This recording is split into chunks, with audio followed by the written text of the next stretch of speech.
राम राम जी। आत्म मंथन में आपका स्वागत है। अब हम कृष्ण जन्माष्टमी के बारे में बात कर लेते हैं। देखो, एक तालमेल नहीं बन रहा। कोई 18 की कह रहा है, कोई 19 की कह रहा है, तो सब लोग कंफ्यूज हो रहे हैं कि 18 की है या 19 की है। देखो, सबसे पहले जब जिस दिन कृष्ण भगवान का जन्म हुआ था, उस दिन रोहिणी नक्षत्र था और अष्टमी तिथि थी। अगर हम 18 तारीख की बात करते हैं तो हमें उद्या में सप्तमी मिल रही है। ठीक है, अष्टमी जो है बाद में स्टार्ट हो रही है, लेकिन जो रात में हमें अष्टमी मिल रही है उसके बाद कई लोग उसी दिन व्रत रखना चाह रहे हैं कि हम उसी दिन व्रत रख लें 18 तारीख को ही। ठीक है, क्योंकि रात में जन्म हुआ था तो रात के समय में हमें जो है समय मिल जाएगा कि उस समय में हम अपना जो है जन्माष्टमी मना लें, व्रत हम सप्तमी पे रख लें। तो देखो, भगवान ने आपको इस तरह से कोई हार्ड एंड फास्ट तो दे नहीं दिया कि जी आपने ऐसा ही करना है। ठीक है, लेकिन जो जो तथ्य हैं वो मेरा फ़र्ज़ बनता है कि मैं आपके आगे सारे क्लियर करूं।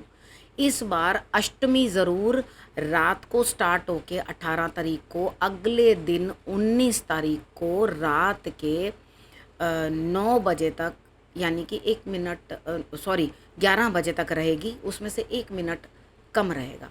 ठीक है, तो यहाँ पर मतलब 19 तारीख के रात के 11 बजे तक जो है अष्टमी रहेगी, उसके बाद ख़त्म। लेकिन कुछ लोग जो हैं वो 12 बजे रात को व्रत खोलते हैं। व्रत खोलकर मतलब खाना खा लेते हैं, सारा दिन भूखे रहते हैं, भूखे प्यासे रहते हैं और रात को खाना खा लेते हैं। तो यहाँ पे 12 बजे आप नहीं कर पाओगे। ठीक है, तो यहाँ आपको 11 बजे ही अपना व्रत खोलना पड़ेगा, क्योंकि उसके बाद तो अष्टमी है ही नहीं। ठीक, लेकिन ऐसा कुछ भी मत समझो कि आपको परेशान भगवान करेंगे। भाव देखते हैं। आप 3 दिन भी जन्माष्टमी मनाते रहो, छठी तक जन्माष्टमी मनाते रहो, तो उनको कोई फ़र्क नहीं पड़ता उस चीज़ में। उनको तो आपका भाव प्रिय है। ठीक है, तो यहाँ पर 19 तारीख को जो है इस्कॉन और बाकी जितने वृंदावन मंदिर वंदिर हैं सब के सब 19 तारीख को मनाएंगे।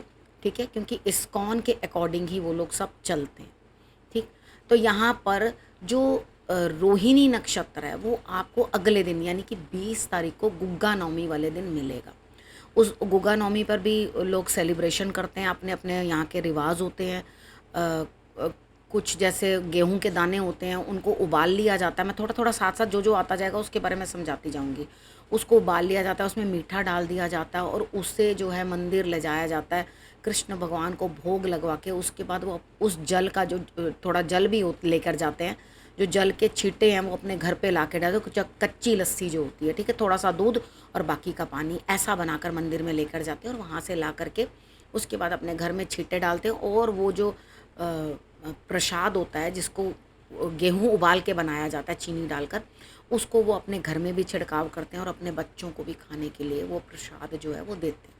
ठीक है, बाकी कईयों के अलग अलग रिचुअल्स होते हैं। जो मुझे मालूम था वो मैंने आपके सामने बता दिया, क्योंकि हमने अपने घर में यही होते हुए देखा था, मम्मी के घर में। ठीक है, तो ये होता था और इस तरह से करके जो है उसको गुग्गा नवमी को मनाया जाता था। अब कुछ लोगों के यहाँ जन्माष्टमी के अगले दिन ना करके गुग्गा नवमी पहला मंगलवार जो आए जन्माष्टमी के बाद उस पर करते हैं। तो वो जैसे आपके रिचुअल हैं उस तरह से आपने करना है। लेकिन गुग्गा नवमी 20 तारीख की है। ठीक है, उसी दिन रोहिणी नक्षत्र पड़ रहा है। अब ना तो अष्टमी अलग पड़ रही है। अब यहाँ पे क्या होता है, निर्णय करना थोड़ा सा डिफ़िकल्ट हो जाता है। लेकिन जब उद्या हमें मिलती है, क्या कहते हैं उसको, वो तिथि को हम मान्य कर लेते हैं। और मोस्ट ऑफ द पूरा टाइम अष्टमी जो है सारी की सारी उसी दिन में ही पड़ रही है। ठीक है, तो यहाँ पर अगर आप 19 तारीख की कर लो तो आपके लिए जन्माष्टमी जो है वो अच्छी रहेगी। ठीक, बाकी जो लोग रात को करना चाहते हैं 18 तारीख को, बहुत सारे लोग 18 को भी मना रहे हैं, वो करना चाहते हैं तो वो रात का जो है पूजन कर लें। और जो लोग 19 तारीख को मान्यता अनुसार वहाँ जाके मना रहे हैं, तो अपने घर में आपने कृष्ण भगवान को 18 तारीख रात को ही जो भोग लगवाना है, कृष्ण सबके घर में लड्डू गोपाल होते हैं, उनको आपने रात में ही कर लेना 12 बजे जब जन्म हुआ, क्योंकि उसी टाइम अष्टमी पड़ रही है। ठीक है, और वो पूरी रात्रि भी आपके पास है। तो रात्रि का जन्म 18 तारीख रात को आपने जो है अपने घर में भोग लगाना है। नए नए कपड़े पहनाना, उनको नहलाना धुलाना तैयार करना, वो तो आप मॉर्निंग में भी कर सकते हैं, उसकी कोई दिक्कत नहीं है, ठीक है। उसके बाद उनको माखन मिश्री का भोग ज़रूर लगवाना। जो मेन चीज़ें उनके लिए बनती हैं उसको बिल्कुल भी मत भूल जाना। और अगर आप मक्खन बाज़ार का ले आओ, जी हमें तो आता नहीं है, अरे भाई कुछ भी नहीं करना होता। थोड़ी सी मलाई उठाओ, उसको चम्मच से ही कटोरी में फेंट लो और थोड़ी देर हाथ चलाओगे तो वो मक्खन उसमें से निकल आएगा, ठीक है। उसके अंदर पानी डालकर उसको, जो उसके अंदर फोक बच जाता है उसको आप सेपरेट कर लो, वो मक्खन थोड़ा सा निकाल कर उसके अंदर मिश्री डालकर वो उनको भोग ज़रूर लगाना। दूसरा उनके लिए क्या भोग बनता है, उनके लिए बनते हैं धनिए का प्रसाद। अब वो धनिए का प्रसाद कैसे बनाया जाता है, आपने क्या करना है, साबुत धनिया ले लेना है, ठीक है, जो ग्रीन वाला राउंड वाला जो मिलता है, जो बीज होते हैं उसके, ठीक है, उसको धनिया, जिसके हम धनिया पाउडर बनाते हैं पीस के, उसको या तो आप पहले भून लो, भूनने के बाद यानी कि कढ़ाई के अंदर देसी घी डाल लो, उसके बाद उसको भून लो, और भूनने के बाद उसको आपने क्या करना है, मिक्सी में ग्राइंड कर लेना है। ग्राइंड करके आप उसको छान लेना, ताकि वो जो बड़े बड़े उसके अंदर छिलके आते हैं वो आपको खाने में नहीं आए, ठीक। तो उसको आपने छान करके और उसके बाद उसके अंदर जो है आपने शक्कर मिलानी है। कुछ लोग पहले पीस लेते हैं और पीसने के बाद छान के फिर भूनने रखते हैं, क्योंकि वो मतलब और ज़्यादा डार्क कलर जो है पसंद करते हैं। दोनों तरह से आप कर सकते हैं, मैंने दोनों तरीके आपको बता दिए। उसके बाद उसके अंदर पिसी हुई चीनी, नहीं है खांड तो वो पिसी हुई चीनी, नहीं तो खांड बाज़ार से ख़रीद के ले आओ और उसको डाल करके बना लो पंचामृत, ठीक है। पंचामृत भी ज़रूर आपने बनाना है। उसके अंदर आपने डालना है शहद, दही, गंगा जल, मिश्री और उसके बाद दूध, ठीक है। ये चीज़ें डालकर आपने पंचामृत जो है वो आपने भगवान को चढ़ाना है, ठीक। आपने उसके बाद ये सब भोग लगाने हैं, झूला झुलाना है, जैसे छोटे बच्चों को झुलाते हैं, ऐसे आपने मानना है कि उनका जन्म हो गया। हम लोग बड़ी हर्षोल्लास के साथ जो है जन्माष्टमी मनाते हैं। ये हमारे लिए बहुत खुशी का सबब होता है कि कृष्ण भगवान का जन्म हुआ। कृष्ण भगवान का जन्म विष्णु जी के ही अवतार थे वो, ठीक है। उनका जो जन्म था वो दुनिया के अंदर जो है बहुत चीज़ें जो है बदलने के लिए आया था। तो कितना अधर्म जो है बढ़ गया था, तो उन्होंने अवतार लिया था। तो जितने अधर्मी थे उन अधर्मियों का उन्होंने नाश किया। सारी आप जानते हैं महाभारत की कहानी, मामा कंस की कहानी, आप लोग सब हमारे बच्चों की ज़ुबान पे ये सब चीज़ें जो हैं लिखी हुई हैं, मतलब चढ़ी हुई हैं, वो सब कुछ जो है बच्चे बोलते हैं, सब मालूम है, ठीक है। अब उसके बाद कितनी बार क्या होता है कि जब कृष्ण जन्माष्टमी आती है उसके 6 दिन के बाद छठी होती है, पुत्र नहीं हो रहा, संतति नहीं हो रही, आपकी गोद जो है सूनी है, तो आपने क्या करना है, लड्डू गोपाल लेकर आने हैं। उनके लिए नए नए कपड़े, सुंदर कपड़े और इत्र ज़रूर, फूल ज़रूर, ये सब चीज़ें उनको ज़रूर अर्पण करना, क्योंकि वो लग्जरी के भगवान हैं। उनकी जो पत्नी है वो महालक्ष्मी हैं, ठीक। तो वो लग्जरी खुद ही खुद अपनी तरफ खींचते हैं, तो उन्हें कुछ भी नहीं चलेगा, उनके लिए सब कुछ चाहिए, खूबसूरत चीज़ें, सुंदर सुंदर चीज़ें, उनको श्रृंगार। आपने कितनी बार कृष्ण मंदिर में भी देखा होगा कि उनके लिए खूब फूल चढ़ते हैं वहाँ पर, और वो एक अमीर भगवान है, ये कह सकते हैं, ठीक है। अब वो अपने आप में उन्होंने आपको बहुत ज्ञान दिया, बहुत कुछ बताया। उन्होंने छोटी उंगली पे, कनिष्ठा पे उन्होंने जो है गोवर्धन उठा लिया। अभी इतनी पावर कहाँ से आई? इस फिंगर को देखो, ये एस्ट्रोलॉजी में ये फिंगर जो है बुध के लिए मानी जाती है। अगर ये बुध जरा सा ये झुकना शुरू होता है, दैट मीन्स बुध खराब हो रहा है।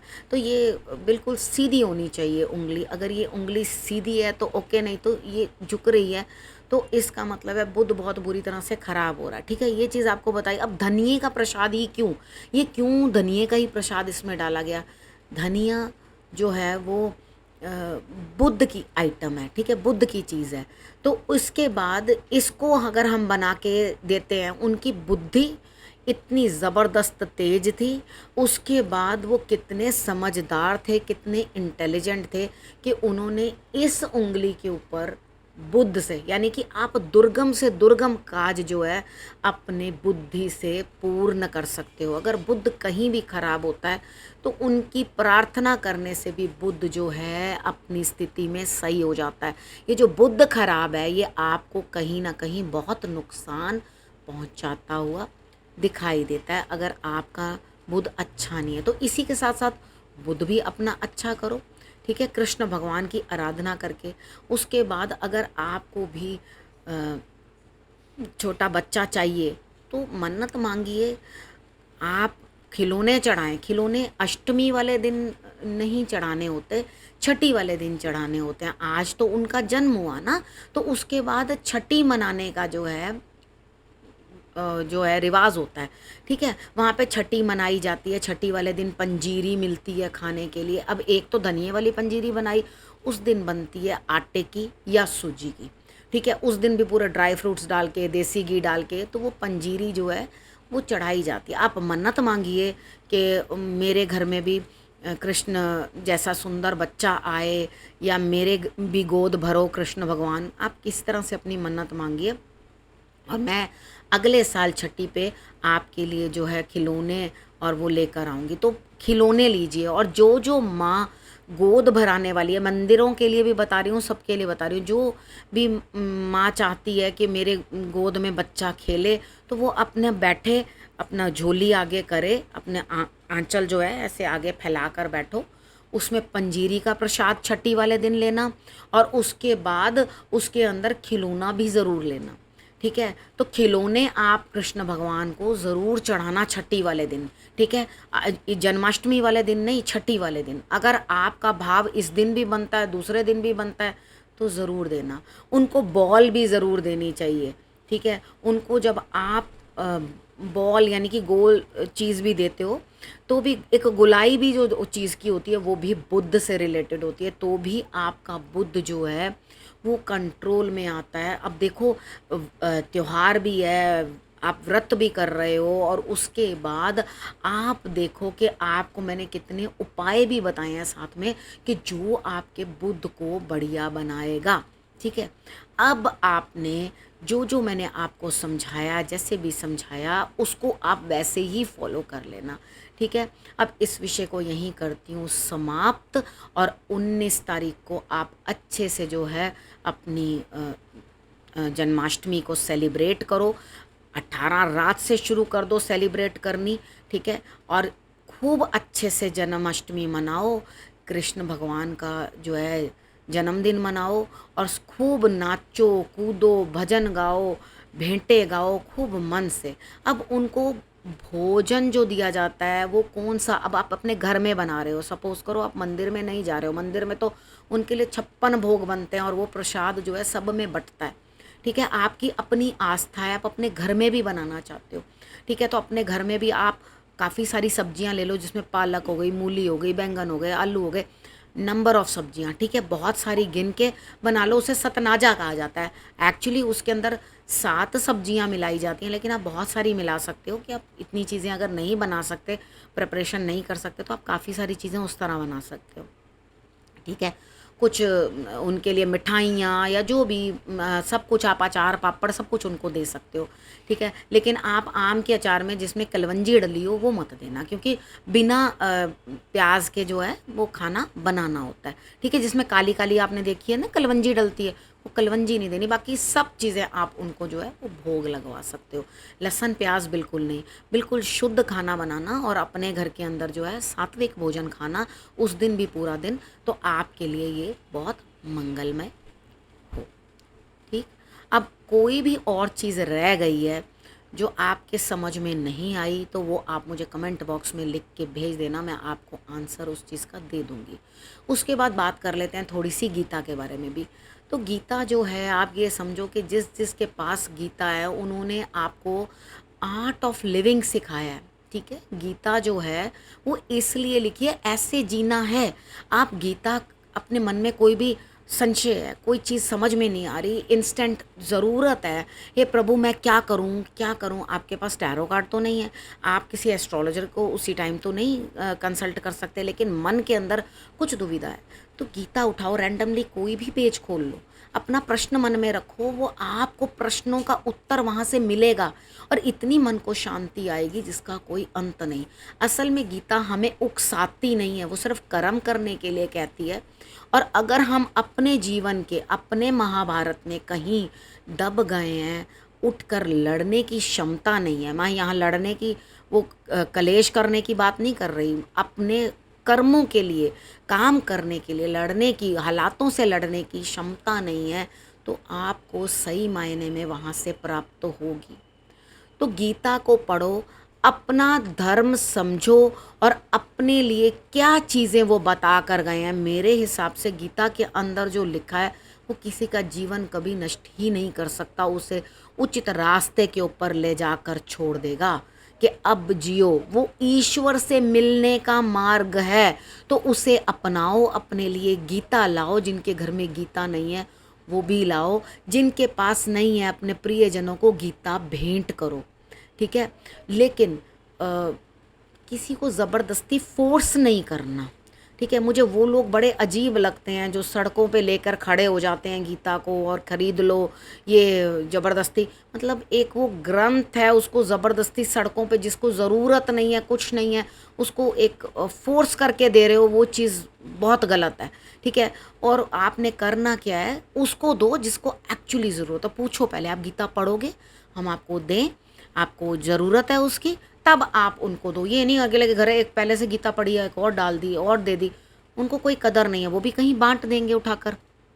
उसे दो जो उसकी कदर करे, ठीक है। और उसके बाद पढ़ो उसे, ठीक है। थोड़ा थोड़ा रोज़ पढ़ो, नहीं है समय थोड़ा थोड़ा पढ़ो, तो आप देखोगे कितने बढ़िया रिजल्ट आते हैं, ठीक है। उन्होंने खुद कहा है कि सर्वधर्म को छोड़ के शरण में मेरी आओ, पापों से करूं मुक्त मैं, संशय सकल मिटाऊं।